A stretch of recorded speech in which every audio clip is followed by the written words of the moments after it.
Velkommen til Zoologisk Have. I dag der er vi foran vores F&B-hus, en af vores 4 enheder herinde i Zoologisk Have. Og I skal egentlig bare være med på sådan en dag, hvor vi sætter op og serverer osv. Så lad os hoppe ind og gøre klar.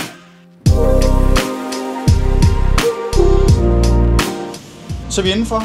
Det er her, hvor vi steger alle vores lækre pølser, hvor vi har en masse forskellige varianter. Bøfsandwich i kogekarret, og så har vi vores flæskestegstation her, hvor vi kører noget hjemmelavet sennepsmayo, hjemmelavet rødkål og de her tykke hjemmelavede burgeragurker, ikke?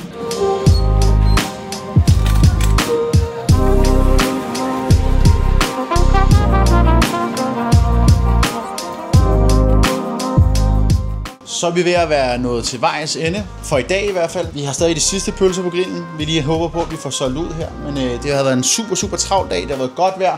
Vi har lavet omkring 600 franske hotdogs, plus alt det andet. Vi har lige lidt rengøring, og så skal vi egentlig hurtigt videre, fordi vi holder med vores foodtruck over i fanzone, inden der er landskamp, hvor vi får hammertravlt om 1,5 times tid. Så hurtig oprydning, ud i bilen, og så kører vi over derover til.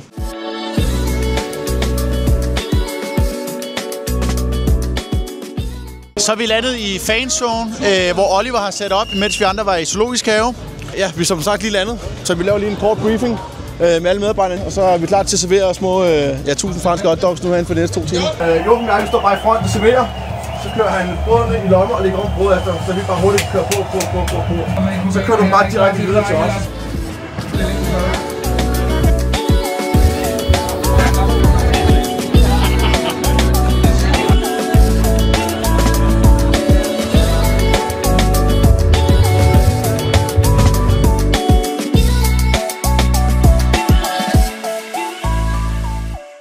Så er vi ved at være færdige. Vi kører lige de sidste kunder igennem, og vi har haft en sindssygt travl dag. Det har været super fedt, og jeg håber, I synes, det har været super sjovt at få et lille indblik i. Tak fordi I så med.